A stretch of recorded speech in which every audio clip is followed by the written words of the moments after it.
Hello दोस्तों, स्वागत है आपका आपके अपने चैनल ES एजुकेशन क्लासेस में।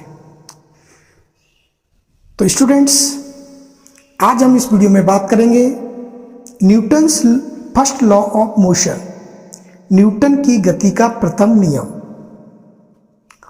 इससे पहले हमने सीखा फोर्स क्या होता है, बल क्या होता है, बल की क्या परिभाषा होती है, बल का क्या कंसेप्ट होता है, बल्कि ऐसा यूनिट बल वेक्टर क्वांटिटी है, स्केलर क्वांटिटी है, कितने टाइप्स के फोर्स होते हैं, बल कितने प्रकार के होते हैं, वो सब हमने बल की जो वीडियो अपलोड किया है उसमें हमने सीखा।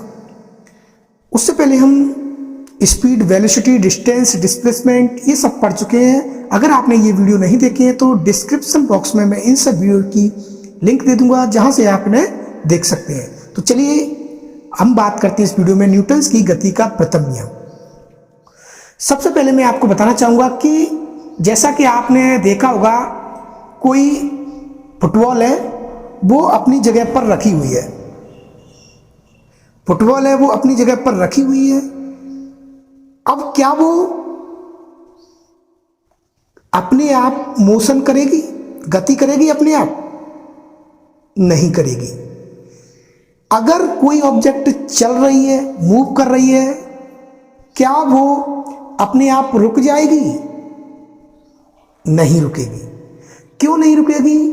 क्योंकि जब तक हम उसको रोकेंगे नहीं, जब तक हम बाहरी फोर्स जिसे बोलते हैं वो लगाएंगे नहीं उस पर, जब तक हम उस वस्तु पर बाहरी बल नहीं लगाएंगे तो वो नहीं रुकेगी, या वो अपनी स्थिति में परिवर्तन नहीं करेगी जब तक कि हम उस पर कोई भारी बल न लगाएं।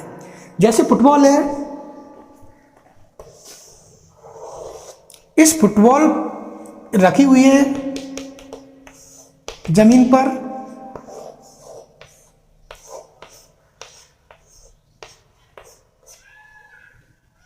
ये अपने आप गति नहीं करेगी, अपने आप मोशन नहीं करेगी जब तक कि हम इसको किक ना मारें। जब हम इस पर किक मारते हैं तब ये गति करेगी। तो जैसे कोई वस्तु गति कर रही है, लगातार गति कर रही है, तो क्या आप उदाहरण में देखते हो, आपने जनरली डेली लाइफ में देखा हुआ कि साइकिल है, साइकिल हम चला रहे हैं और उसका पेडल देना बंद कर दें तो कुछ समय बाद देखोगे आप साइकिल रुक जाएगी। लेकिन फिजिक्स में जब हम इसका स्टडी करेंगे तो ऐसा नहीं होता है, क्योंकि वहां पर एक फोर्स काम करता है, बल काम करता है, फ्रिक्शन फोर्स, वो उस ऑब्जेक्ट को, उस साइकिल को रोक देता है जब हम पेडल देना बंद कर देते हैं। अदरवाइज अगर हम पेडल देना बंद कर दें, वो फ्रिक्शन फोर्स ना हो, जमीन पर फ्रिक्शन फोर्स ना हो, तो वो साइकिल है वो गति करती रहेगी, चलती रहेगी, जब तक हम उसको रोके ना तब तक वो चलती रहेगी। ऐसे ही ये फुटबॉल है, जब तक अपनी जगह पर रखी है तब तक रखी रहेगी। जब हम इसको फोर्स लगाएंगे, इस पर लात मारेंगे, किक करेंगे, तब ये अपनी स्थिति में परिवर्तन करेगी।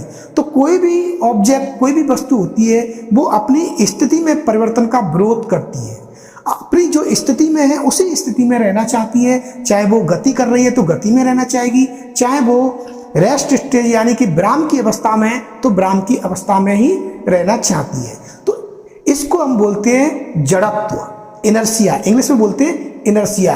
Every object oppose, if the object is rest then he wants to in rest state, if he move then he wants to move in any condition. कोई भी ऑब्जेक्ट अगर रेस्ट में है तो वो रेस्ट में रहना चाहती है, अगर मोशन में है तो वो मोशन में रहना चाहती है। इसको हम बोलते हैं जड़त्व, लॉ, जड़त्व बोलते हैं, इसको इनर्शिया बोलते हैं। तो न्यूटन ने ये जो नियम दिया था वो दिया था 1887 में। उनकी एक फेमस बुक थी प्रिंसिपिया, बहुत इंपॉर्टेंट है। प्रिंसिपिया, जो न्यूटन थे वो इंग्लैंड के निवासी थे, उन्होंने 1687 में प्रिंसिपिया नाम की बुक थी, उसमें इन्होंने फर्स्ट नियम को प्रतिपादित किया। तो इस नियम को हम लॉ ऑफ इनर्शिया भी कहते हैं, जड़त्व का नियम के नाम से भी इसको जानते हैं। तो इसको आप यहाँ पे भी नोट करें, इस नियम को हम लॉ ऑफ इनर्शिया या जड़त्व का नियम भी कहते हैं। प्रिंसिपिया बुक में इसको दिया गया था 1687 में। तो जड़त्व का नियम क्या कहता है? जड़त्व का नियम कहता है, या न्यूटन का पहला नियम कहता है कि कोई भी ऑब्जेक्ट अगर मोशन में है तो वो मोशन में रहना पसंद करेगी, अगर वो रेस्ट में है यानी कि विराम में है तो वो विराम में रहना पसंद करेगी, जब तक कि हम उस पर कोई बाहरी बल ना लगाएं। अगर बाहरी बल लगाएंगे तो वो गति में आ जाएगी अगर रेस्ट में है तो, और अगर गति में है, मोशन में है, तो अगर उसको बाहरी बल लगाएंगे तो वो रेस्ट में आ जाएगी। तो इसी को बोलते हैं Newton's first law of motion या लॉ ऑफ इनर्शिया, जड़त्व का नियम। अब टाइप्स ऑफ इनर्शिया, जड़त्व के प्रकार के बारे में बात करते हैं तो जड़त्व के प्रकार दो प्रकार के होते हैं। पहला है इनर्शिया ऑफ रेस्ट या विराम का जड़त्व, दूसरा है इनर्शिया ऑफ मोशन, गति का जड़त्व। तो विराम के जड़त्व में क्या होता है कि कोई ऑब्जेक्ट अगर रेस्ट स्टेज में, विराम अवस्था में, तो विराम अवस्था में ही रहना पसंद करती है, वो रखी रहेगी। कोई टेबल है, टेबल रखी है तो वो रखी रहेगी, जब तक हम उसको हलाए ना, उस पर बल ना लगाएं। बल लगाएंगे इधर से उधर खिसकाएंगे तो वो खिसक जाएगी। तो इसको बोलते हैं हम विराम का जड़त्व यानी इनर्शिया ऑफ रेस्ट। और अगर कोई ऑब्जेक्ट मोशन में है तो वो मोशन में ही रहेगी। साइकिल है, साइकिल पे पेडल देना बंद कर दे तो वो चलती रहेगी। लेकिन दैनिक जीवन में ऐसा नहीं होता है क्योंकि उस पर घर्षण बल कार्य करता है, जिससे वो कुछ समय बाद आकर के रुक जाती है। लेकिन अगर घर्षण बल कार्य ना करे, सतह बिल्कुल घर्षण बल बिल्कुल जीरो हो, तो वो हमेशा चलती रहेगी और वो गति का विरोध करेगी, तो उसे हम बोलते हैं इनर्शिया ऑफ मोशन, गति का जड़त्व।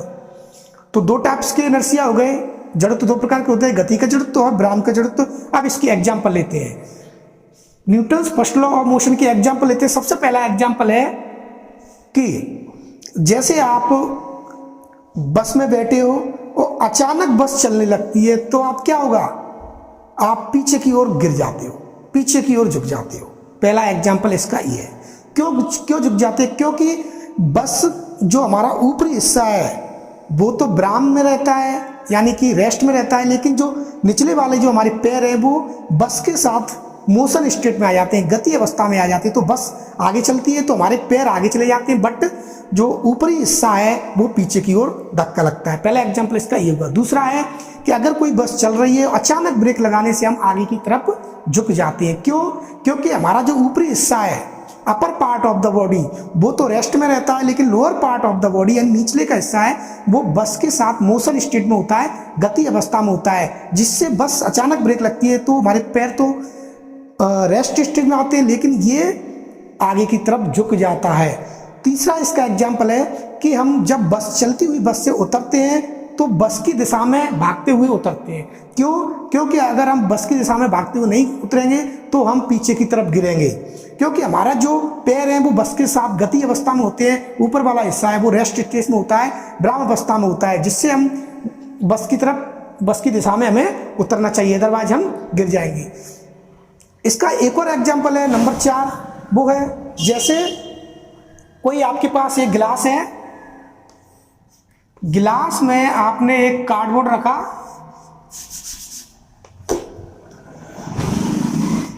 ये गिलास, इस पर आपने कार्डबोर्ड रखा, इस कार्डबोर्ड पर एक सिक्का रखा। अगर आप इस सिक्के को, अगर आप इस कार्ड को, ये गत्ते को आप धीरे धीरे खींचते हैं इधर, तो ये जो सिक्का है वो गत्ते के ऊपर ही खिंचा चला आता है। लेकिन अगर आप इसको तेजी से खींचते हैं तो ये जो सिक्का है वो गिलास में गिर जाता है। क्यों?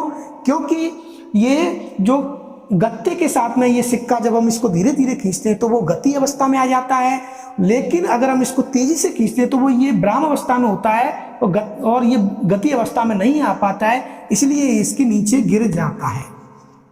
इसका एक एग्जाम्पल ये है। एक और एग्जाम्पल है जो कंबल होता है, कंबल, ब्लैंकेट, उसको जब हम छड़ी से झाड़ते हैं तो धूल के कण बाहर आ जाते हैं, इसका ये भी एक एग्जाम्पल है।